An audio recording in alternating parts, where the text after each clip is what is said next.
want to give everybody who's stuck on here this whole time a huge shout out. And just wanted to really acknowledge you for going deep into something. Sometimes it's hard, and the way that the way that we're given content these days, it's such small snippets to do a longer thing like this. I think we need to self-congratulate at different times, but I'm really excited about this final segment because this is where we put it all into play. And obviously, we're not all like going through the process during this right now. But what I want for you all is so that later on, when you are really getting clear on your operating system, you are figuring out what that one dig word could be, that you have also an idea in your head of what am I actually going to do with this? How do I apply this? How does this impact my life, my career, my message, and what I want to do with any of this? And so in this final part, we have chapter 8, 9, 10, and 11 for me to give you an overview on. And then we have two guests that I'm super excited about who are dear friends and huge supporters of this book. And that's Rosalind Wiseman and Sam Horn. So I'll bring them on at 30 after. But let's talk about chapter 8, navigating violations. This might be one of my favorite chapters in the whole book, just because I find it to be just so illuminating as to why we get triggered. So, first, let's start with what is a violation. So, a violation is essentially when you get pissed off. It's when someone offends you, or it's when you get tripped up somehow, but it's usually another person doing a thing either to you or around you, or you're seeing it happen, and there's something in you that's like, that's unacceptable. And so it's sometimes in like the psychological world, we might call that a trigger, right? Personally, I mean, and I'm not a psychologist and I'm not a therapist, but what I see it as is information. Some of my friends are practitioners of something called NLP, which stands for neuro linguistic programming. And one of the things that I learned from that batch of friends is that they get very, very excited when a trigger happens, because it's only when you're in the midst of a trigger that you can really kind of rewire it to change it.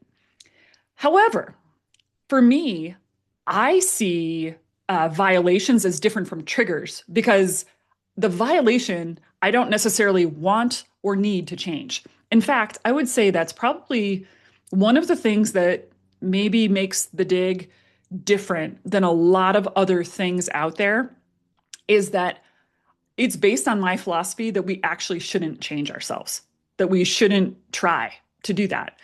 Evolution, growth, up-leveling, of course, but true change, who we are as like a person at the core, I think not only is that um, probably a waste of time and energy, but I don't even know that it's possible, honestly, without still while still retaining authenticity. And so it's not about change, it's about radical ownership of who you are, what you stand for, and who you want to become in the world. And a violation is really good information because it's going to tell you what you don't stand for. And I see a violation as a neon sign pointing you in the direction of what matters most. So I'll tell you a quick story that is in the book. And I told this the other night at the book launch event too. And some of my neighbors were actually in the room. They thought it was hilarious because it's about a dude in my neighborhood. Okay. So I bought this house, and this was like in 2019. And my house it's in a subdivision, but it was the first one being built in the subdivision. And it was very difficult for me to buy this house. I've been a single mom for much of the past 13 years. And so, doing something like this financially, I have not ever had investors or backers, or I don't come from money. So it's just like everything that I've built has been pretty much from my efforts. And so it was like a big source of pride for me to get this house, to design the house, to build the house, and just to see the whole thing come to fruition. So as the neighborhood starts like growing around me, there's this guy that moves in and he basically builds the same exact house as me. Okay. I noticed it immediately, but all right, it's a big subdivision. There's many, many different layout plans. And this, I will still own my authenticity in this house experience, right? But then he chooses the exact same color palette as my house. And now I'm pissed because I literally, as I sit here, I can see his house. Like, and so this now became this daily reminder that this dude is copying off my house. And I was upset. All right. And then he goes to the extent of he buys the same freaking patio furniture as me. So it's like the whole thing is looking like completely identical. And every time I would see this house, which was often, it would fill me with rage because it was in violation to my need or desire to be totally authentic and unique and self-expressed. Now, if I didn't know that this was a violation to my operating system, I would be probably a bit more stressed by it because I'd be like, why is this upsetting me so much? And like, I should really just get over it. It's not that big of a deal. I'm like a grown ass woman. I shouldn't be getting upset about this kind of stuff. Um, but because I had this self-awareness to know, okay, this is where the violation is. This is why. And also, it led me down to a whole different way of questioning, which would be, okay, so now I have essentially a duplicate house in my neighborhood. This guy is like really proud of himself about that. He's actually told me, like, he's one of these uncreative people that just like needs to steal people's ideas. Okay, you can still hear the violation going, right? And, but it ushers me into a questioning of, well, is this the most authentic thing for me? Maybe there's a different color palette that I would choose today if I was to be building this house. Or maybe there's a different way that I want to express myself that's different than how I did it in 2019, that I would want to do going forward. So it's, like Sally mentioned in part two, I think knowing your dig word and knowing your operating system, it's not like a cure-all. It doesn't mean that everything's just going to go great all the time. But what it does mean is that now you have kind of a map of yourself. And so I get excited about the violations because they point me to my truth. I would say another violation that I experience sometimes is when I referenced this in part one, when people call me because they hear that I'm a speaking coach with a lot of really successful people who've done really well with their talks, and they're like, I want to hire you so you can make me go viral. Oh, that's a violation. It's a violation. Yeah, because that's not why I do this. I'm really glad that my clients are really successful.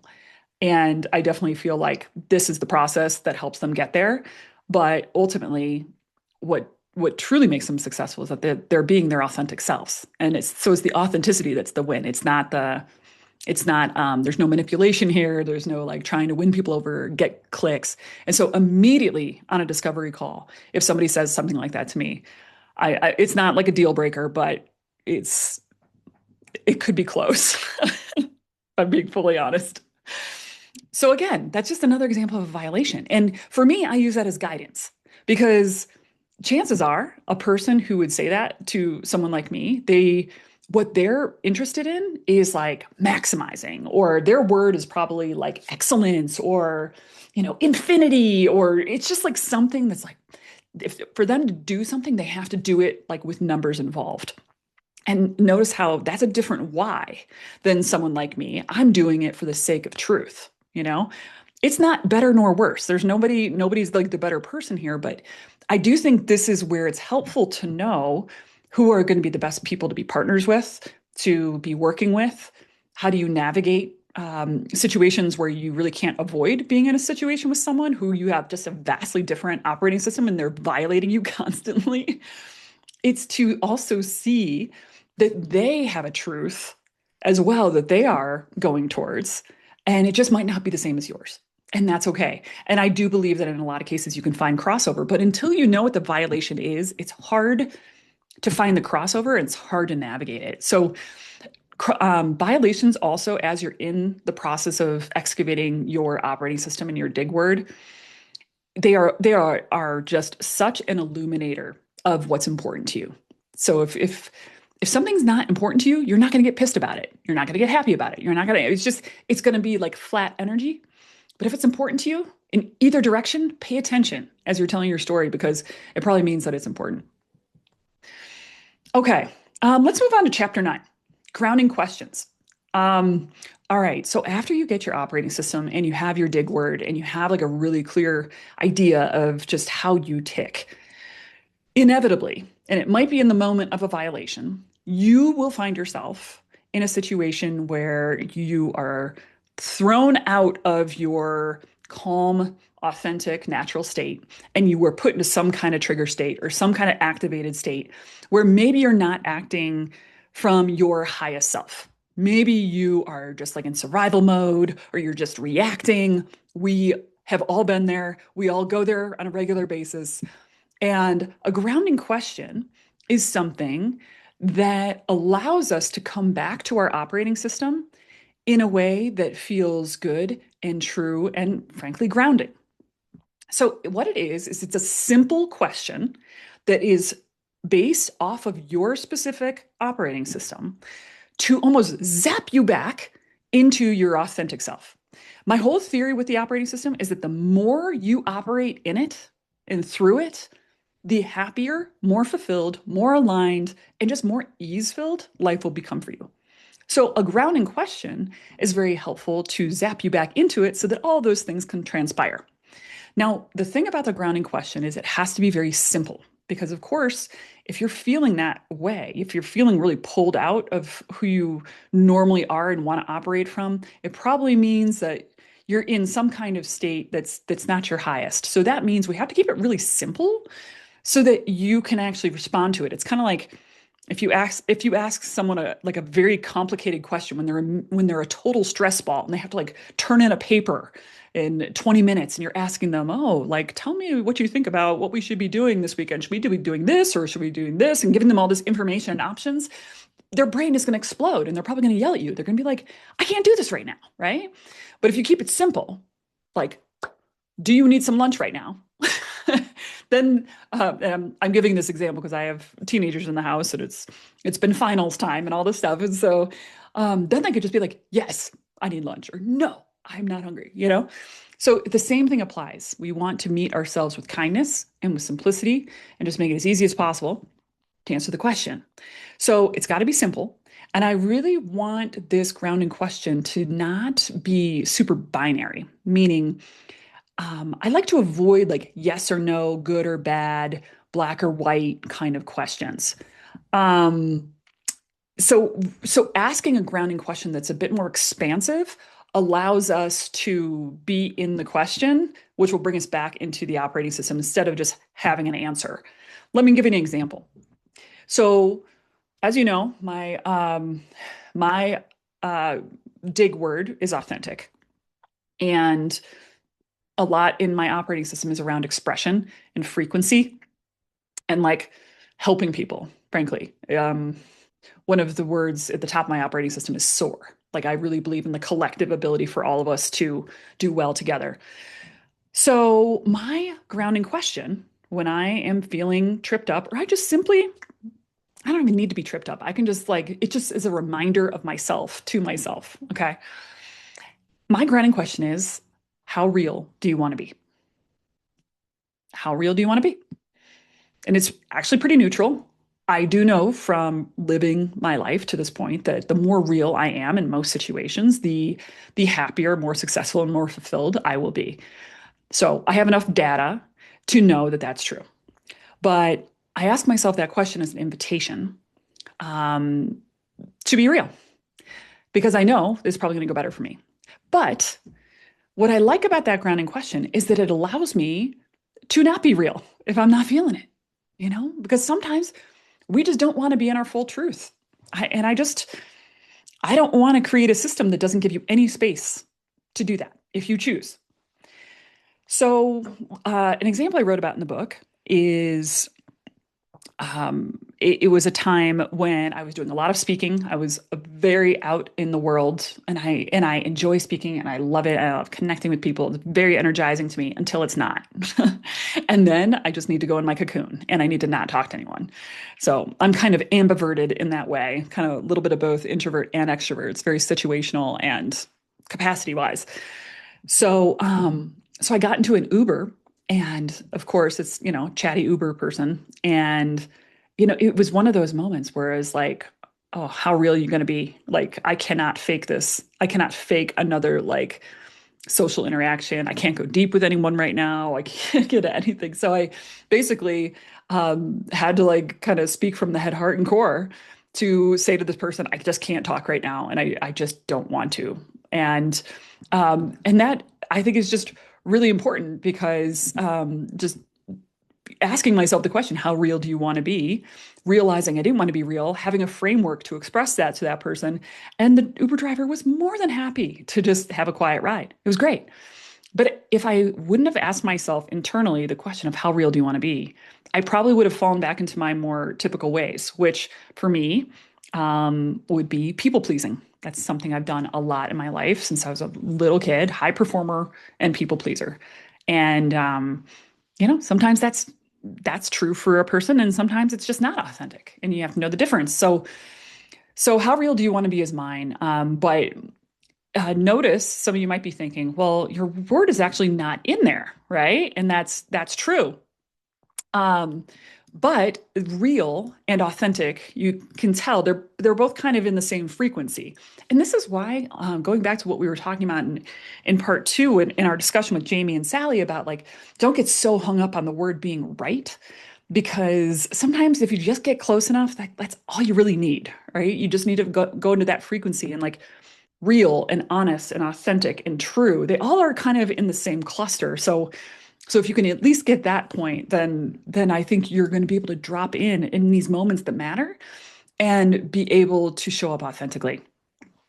So other examples of grounding questions could be a bit more straightforward. I have a client whose word is presence. So their grounding question is, how can I be present right now? Open-ended, brings them back into presence, and could just go from there. My partner is named Dan, and their word is serve. And but their grounding question is actually connected to another word in their operating system. And the other word is bold. And so bold and serve are closely linked for Dan. So so one of Dan's grounding questions is, what bold action can I take?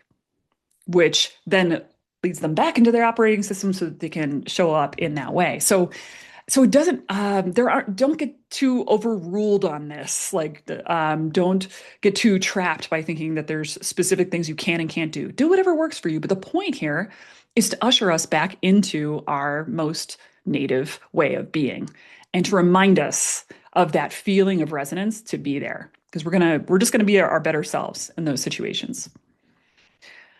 All right. Um, I now want to talk about chapter 10. This is living an aligned life. And I just want to say just a few words about this. And then we can talk a bit more about messaging. And our two guests that we're going to have on in just a little bit here, they are just absolute messaging pros and are living and breathing having messages. So I might even cut to that a little bit early, because I think that's so important as far as an expression of our truth. And but living an aligned life, I think that's one of the really great takeaways from the dig. This is not about career. This is not about message. This is not about any of that stuff. We'll get to that in a moment. But I just think that alignment is one of the best ways for us to live. And misalignments is unhealthy. That's probably the most direct way I could say this. And I was on a podcast recently, and one of the ideas that came out of it, like very strongly for me that day, was just like how unsustainable it is to be inauthentic. And if you think about it, it's like you think about relationships that maybe you stayed in too long, or you think about a job you should have quit a lot sooner, or anything else in your life. It's like if it's out of alignment, usually we know it. And the quicker we get back into alignment, the healthier it is. For those of you who are following me at all on social or you know me personally, in the year 2024 in 2025 was just like epic, in the sense that I was taking care of my best friend named George Morris as he battled cancer, and he ended up passing away and 48 years old, multiple cancers in his body. His kids were best friends with my kids. And so it's like a friends who were more like family situation. And one of the things he and I talked about a lot as he was navigating this incredibly difficult health experience was like he really felt like that misalignment that he had spent a lot of his life in, sometimes around relationships, sometimes around work, sometimes around money. But he really was like, I think it made me sick. I should have made decisions faster and more powerfully. And that really felt very significant. And I really thought a lot about that, of how maybe us not being in our frequency is actually similar to kind of like drinking poison. You know what I mean? And when you don't do something like the dig, or you just don't know exactly what that frequency is, then how can you possibly expect yourself to not be there? And so I think there's a lot of expressions that we can be using the dig for, but maybe the most important one is just to make sure you're true to you for the sake of you, for the sake of your health, your sanity. Um, Everything else is just icing on the cake. So that's what I want to talk about next is the icing on the cake part. As anybody who's been in my orbit in any capacity knows, like I just am a huge believer in our purpose is our message. And frankly, I think our message in a lot of ways is our purpose. I see purpose and message as just being like a never ending cycle of feeding each other. And I think that even if you're not watching today thinking, oh, I want to write a book, or I want to give a speech, or I want to do this or that, maybe it's not so formed, but even if just there's just the hankering that you have of, wow, like I've lived through something, or I know something, or I have some wisdom around something that could really help people. And maybe this is just how you talk about it with your family. Maybe this is part of your own personal legacy project. Maybe this is actually something more formed, like running workshops or giving a TEDx talk someday, or actually writing this stuff down in a blog or a social media series or a book, possibly someday.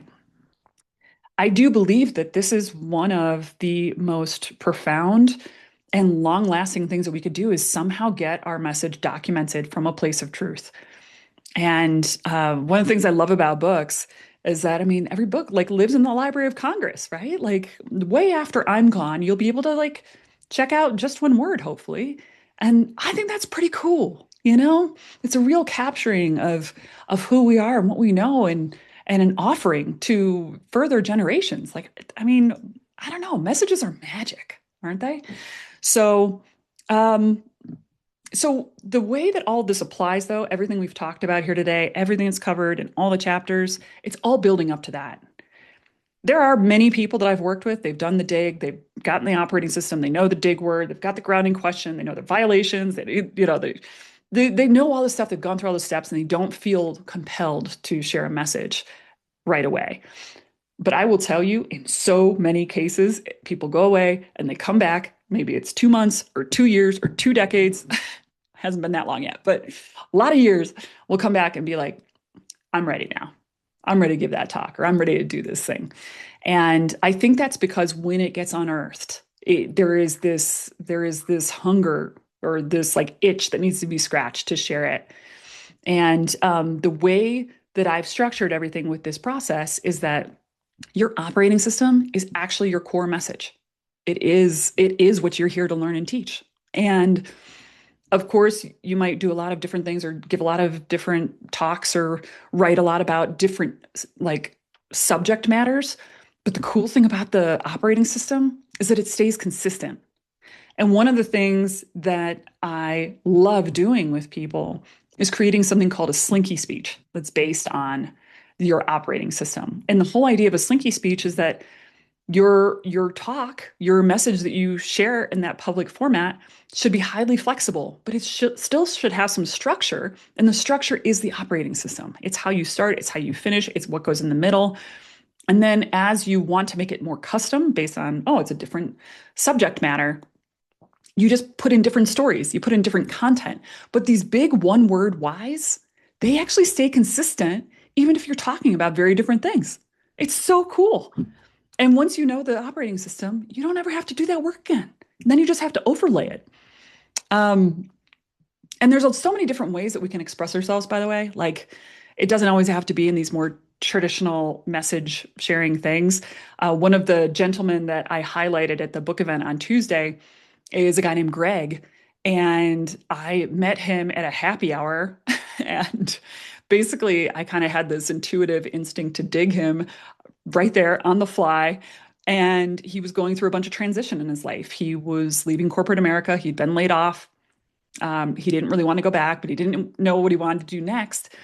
And as we were talking, I just kept seeing this word duality, duality, duality. I kept noticing everything he said. I was like, this guy has this incredible superpower to be able to hold two things that are true at the same moment. Like, I was like, he should be like a university professor. He should be doing something like so different than corporate America. I just don't see how that's ever gonna like feel great for him. And so anyway, this is what I do when I'm at bars with people. Okay. Like it's not great. But anyway, I reflected back to him. I was like, I'm just sensing that you have a superpower for duality. And you also have a violation when people are very restrictive, like when people can't see into the expansiveness or hold multiple things to be true at the same moment. And that's very hard for him to be around. He was like, you're so right. And he really connected with it. But I mean, again, we're at a happy hour, okay? We're not in a client session. So we go away, never see the guy again. And then months and months later, he sends me an email. He's like, I just want you to know that I started a company.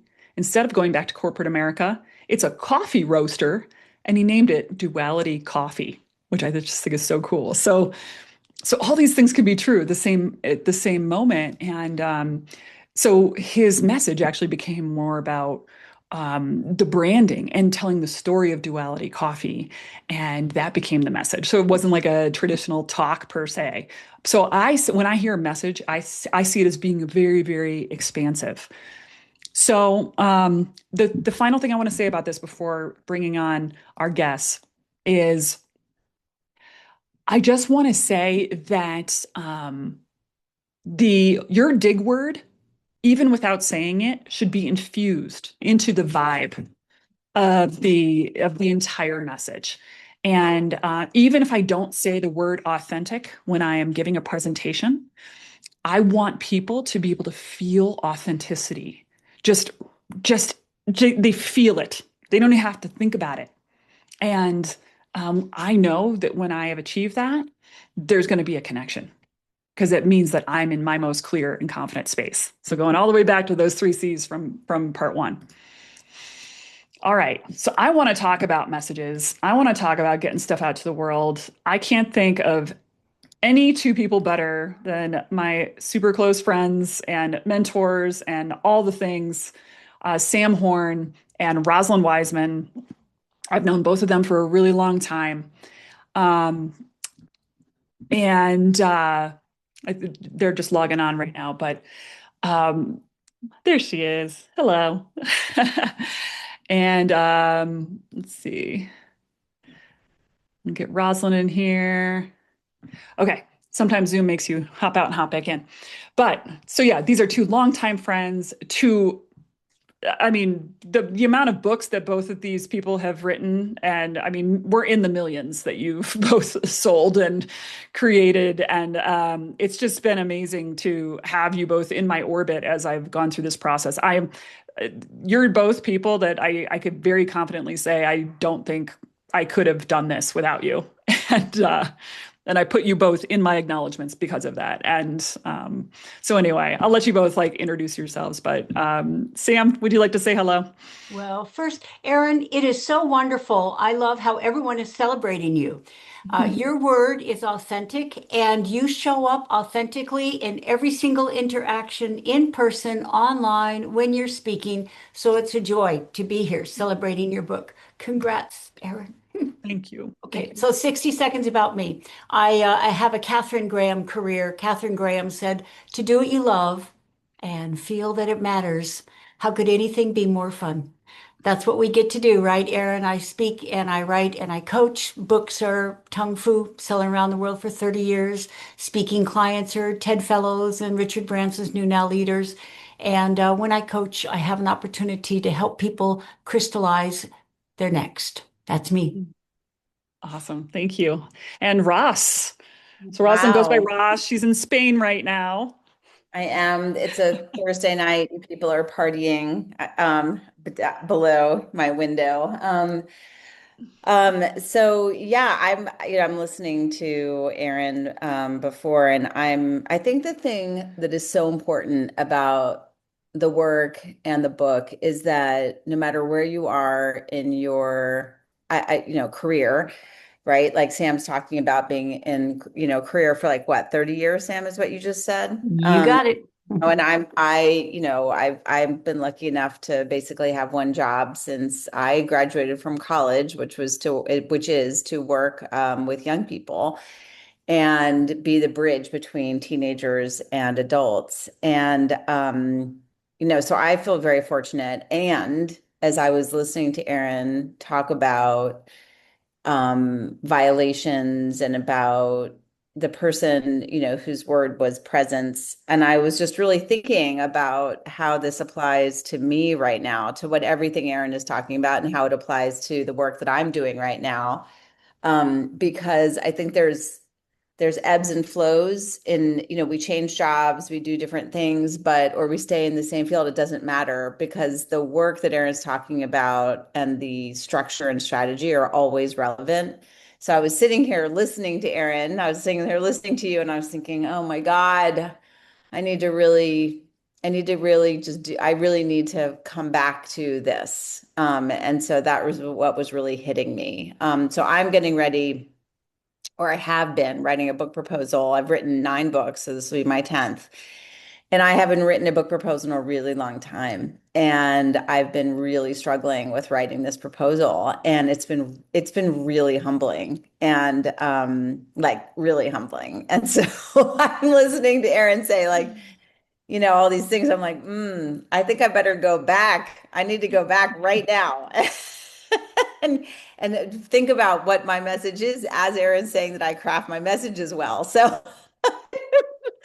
Well, so okay. Can you share uh, your one dig word, Ross? yes, Because my one big word is worth. And that really has been, I think that's what in some ways is a pro is incredibly grounding for me, because it also makes me understand, like, when I'm upset or when I'm thrown off by the things that are in my work that are violations of people's worth, that I get really there's only so much that I can sort of handle, and then I get sort of this lack my equilibrium, my equanimity. So I think it's just a really important word for me for all different kinds of avenues of self-reflection. hmm. Yeah, and it's a good example too of like when we were talking last week, you were going through the book proposal stress and just, Oh my someone God. whose word is worth, they're going to struggle with things not on a level of, oh, this is hard and this is challenging. It's like, oh my God, can I do this? Like, am I even like worth this? Like, it's like a different level. Like the same way I struggle with authenticity stuff, you struggle with worth stuff, you know? Yeah, it's absolutely. I was so embarrassed that I had not been able to write this proposal well, that yeah, it was awful. It's been awful. It's been awful. Well, and thank you for sharing that. Yes, Sam. You Hey, know, it's because we're all authors and isn't it comforting in a way to know that every single author deals with this? Bestsellers who have 9 books out in the world still struggle with this. And do you know who Sherry Turkle is by any chance? Mm-mm. No. MIT professor and a lot of nonfiction books in at MIT. And this is in alignment, Rosalind, with your work, is that she was shocked to discover that her students, here they are, MIT, right? Best, brightest. Are they having the time of their life? No, they're anxious, they're depressed, they're isolated, they're self-doubting, etc. So she's written about that. Yeah. But then she decided to write a memoir.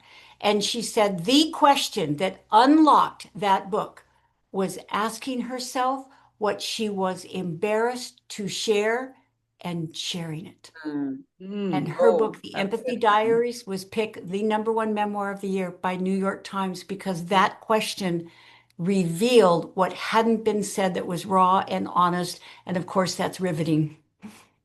Yeah. Yeah. Thank you. Yeah. That's what they do in comedy too. They think they just always instruct you. I once had a guest instructor in one of my webinars who was just like helping write comedy scripts. And she was just like, think about that thing that's most upsetting to you and just make fun of it. Like, just bring it to the forefront, claim it, own it. You, Yeah. Yeah. Isn't it? And don't you find, Erin, it's like the more intimate we are, the more universal we are. Mm. Your word is authentic, and so much of your book and your work is helping people dare to identify and reveal the truth of themselves and then live in Mhm. alignment with that. E. Cummings said to be ourselves in a world that's trying all day, every day to turn us into someone else is the hardest battle we'll ever fight and keep fighting. And as authors, especially with all the noise about what we should be doing, bestseller list and SEO words and algorithms, etc., to keep coming back to center, coming back to center. What have we learned the hard way?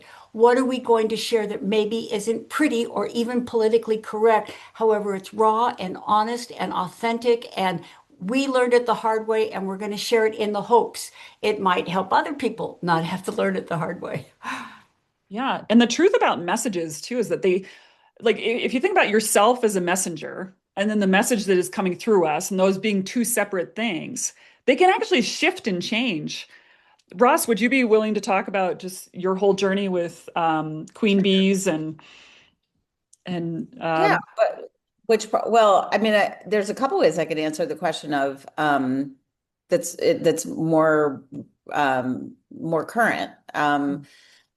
And I'm happy to talk about that too. But so I've been thinking about writing this book that I am writing right now for 6 years. And what has been amazing to me is reading things that I wrote several years ago because there was a self-righteousness to my tone that was really not okay. And I looked at it and I just threw it all out. I didn't even look, I looked at it and I was like, this is not actually how I want to show up in the world. And now at the time that I was writing it, it seemed pretty real to me. It seemed pretty authentic to me.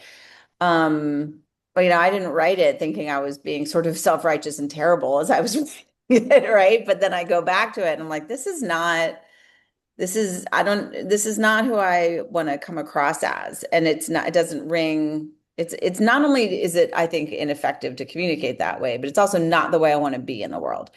And so because self-righteousness, always, to use my word, is always going to come across as devaluing the worth of somebody else. Always.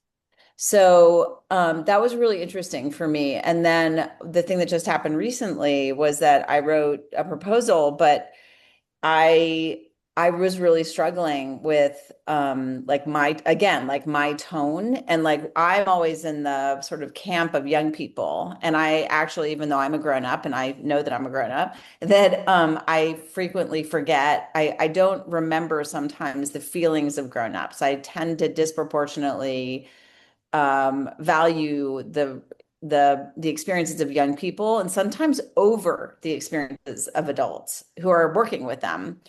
And so that can really hurt the way that it really can change my perspective, the lens with which I'm looking at things.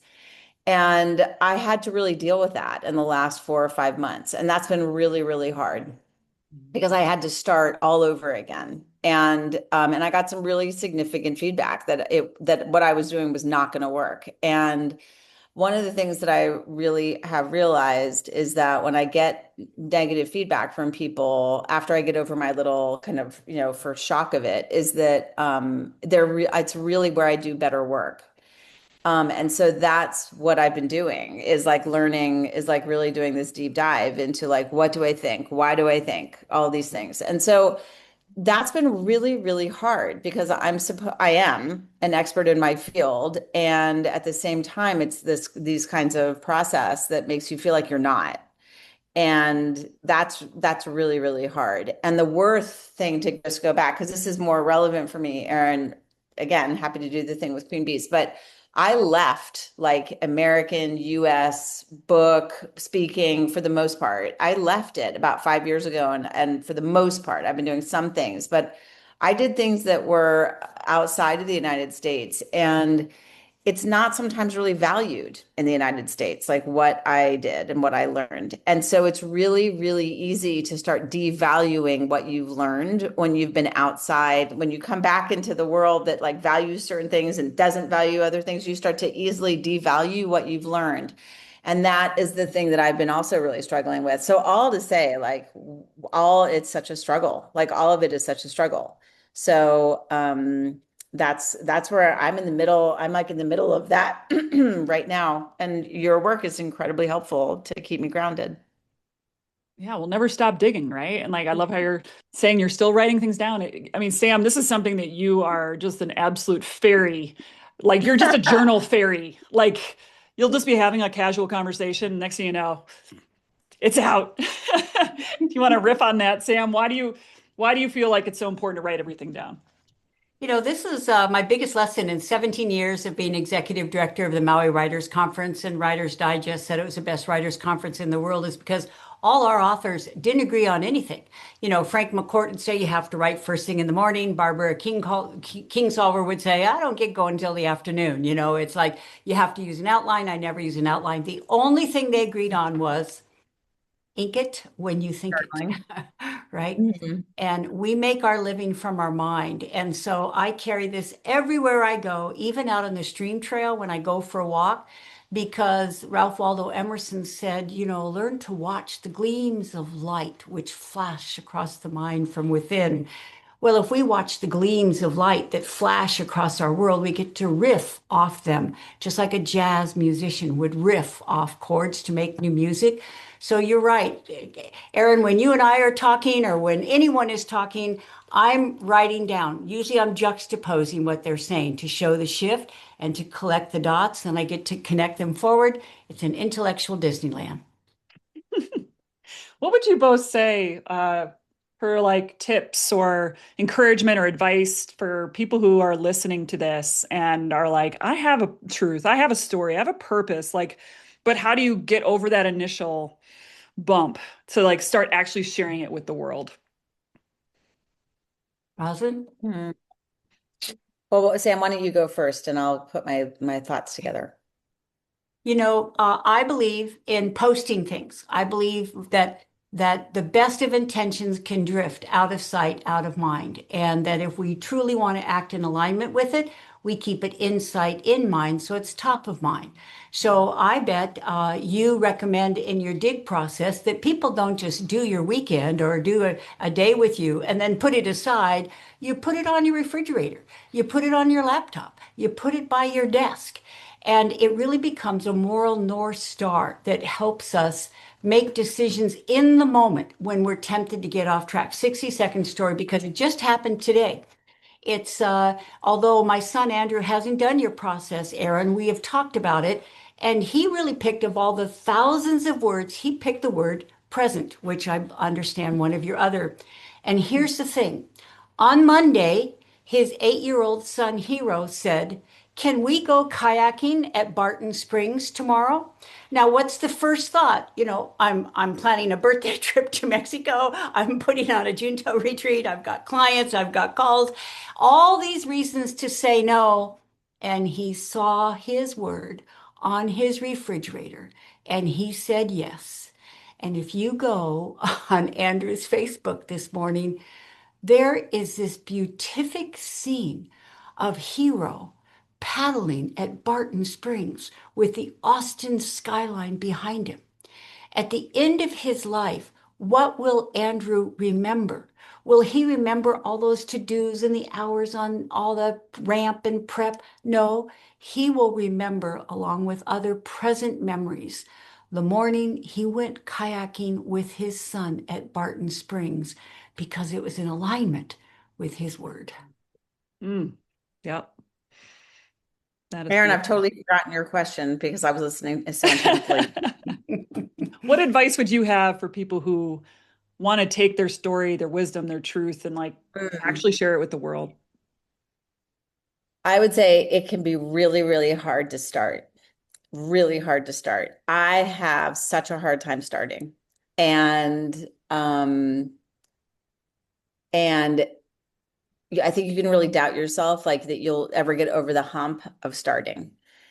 And I know that I've doubted myself every single time I've written. I don't this isn't writer's block. That's different. It's this thing of like it's almost like it for me, at least it's this like physical entity in front of you, like a big boulder that you can't get around. It's like that's just because you it's great for what's it called? Like productive procrastination because you can think of all different kinds of things to do so that you don't write, right? You're like, I'm definitely going to clean my laundry and my closets. I'm definitely going to do all the other things that are on my to-do list professionally. I'm going to do all the things. So it's very helpful for productive procrastination, but it's not the creative process the way that Sam's talking about. And what I have found is that there is nothing like the feeling of, for me, there is nothing like the feeling of, in a positive way, of struggling with writing. Like I can only write in about 2.5 hour jags, like that's about as much as my brain can handle. But when I get up from doing something like that, it feels satisfying in a way that pretty much nothing else does. And so I think in answer to the question, I think if you are having the experience of not being able to start, know that it's really normal. It's certainly something that I experience, and you sort of I think you have to just accept it for what it is, which is, oh, here it is. This is this beast that's in front of me because I don't, and there's lots of reasons why maybe it's hard to start. And maybe that's something to really think about with Erin's book, with The Dig, about why it's hard to start. But at the same time, I also think just accepting it and then just like using Erin's work, but to frame the ideas or to keep it as the foundation for why you're doing what you're doing, I think is really important because I think my experience has been that eventually, thank goodness, eventually I start. And at a certain point, the procrastination switches, and it's all that I can do is obsessively write. So it's one or the other for me. But I really do know that the feeling of satisfaction that I think Sam is describing of fulfilling of using your brain in a way that it is uniquely able to do that nobody else can do, um, is worth it. No matter what happens, it's worth it. Hmm. I don't have a problem starting. I have a problem finishing. I could start things all day long. Writing for me is different. I can start lots of things, but starting a writing project is Mm, very, very hard for me. Very hard for me. yeah. All our authors, as we said, they didn't agree on much. And one of the things they agreed in, other than ink it when they think it, is that they would still be working on their books if it wasn't for their publisher deadline, because Yeah, we can always definitely. iteate, right? So, My gosh. Erin, do I we know have I time? still, yeah. I was just going to say, I still go back over my books and go, oh God, that could have been written better. Yeah. Absolutely. Erin, do we have time for a 60-second story, or do you Yeah. need to Yeah. wrap up and head into the final lap there? Yeah. We'll be wrapping up soon, but go for it. Okay, because this is in alignment with everything we've been discussing, and it's the who am I syndrome, the doubts, who am I to write this? I'm not an expert, or I haven't done this before, or whatever. And so 60-second story, the very first day of the Maui Writers Conference, I would go on the beach to get my intro straight. And here's a woman on the beach crying. And I went over, I said, "Are you okay?" She said, "I'm not okay." I said, "What's going on?" She said, "I don't belong here." I said, "You don't belong here?" And she said, "Who am I to write?" She said, "I don't have a PhD. I'm not an expert. I'm not perfect." She said, "It feels almost arrogant, like you're putting yourself up on a pedestal. I know you don't. That's just not me." I said, "Well, what do you want to write about?" Well, she and her husband had adopted a child and it was really challenging. And they went to the bookstore, they went to the library, and she said, "There are all these Pollyanna books about what a blessing it is to be an adopted parent. Mm. They just made me feel worse." She said, "I want to write the book I need, I can't find." And I said, "What's an example of what you want to write about?" And she thought about it and she said, "I want to write about the time that Ari was 3 years old. I fixed spaghetti for dinner."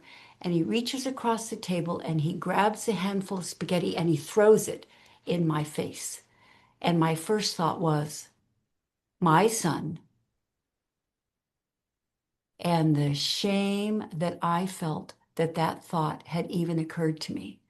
And I said, "What else?" She said that even though he's challenging, when it's time to send pictures of him to his birth mother, I edit out the cute ones because I live in daily fear she's going to change her mind and want him back. Mm. I said, "Jana, the question to ask isn't, who am I? I'm not perfect. I don't, the question to ask, would someone reading my book benefit?" Mm. Because someone reading your book will benefit. Not only do you have the right to write, you have a responsibility to write. And if you go online, there's Jana Wolf's Secret Thoughts of an Adoptive Mother. It's been selling around the world for 20 years. She says not a week goes by where she doesn't get an email or a note from someone saying, "I thought I was the only one. Thank you for writing this book." Mm. That's great. Thank you for sharing that. I think that's such a great closing story too, just to remind us that we don't have to be the superhero or heroine of something in order to share it with other people. In fact, we can share our screw ups and people can benefit, you know? Yeah. Okay. Well, we are going to close out here. I want to thank my amazing friends and experts here, Ross and Sam. Thank you so much for all the support you offered me along this whole way. Just truly grateful. Absolutely. It's so good to be on the journey with you. Hmm. Thank you. Thank you. Congratulations, Erin. It's wonderful to see good things happen to deserving people, and may your launch in this book Yeah. just be everything you want it to be. Thank you Yeah. so much. Thank you. All right. I'm going to put you as attendees and we're going to Can you all believe it that we are now at the very end here of a 3-hour one-word summit? How crazy is that? It just kind of flew by. And I'm really, really inspired as we've gotten through all the content, at least on a very high level. There's lot more to go into here as you read the book, but I'm feeling very inspired and excited for you all who might be embarking on this journey.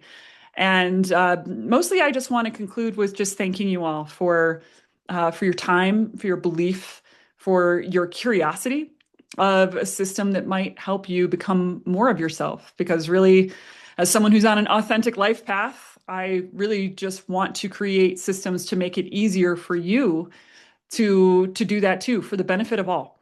So I'm sending you so much good energy and gratitude as you move forward in this process. Thank you for joining me today.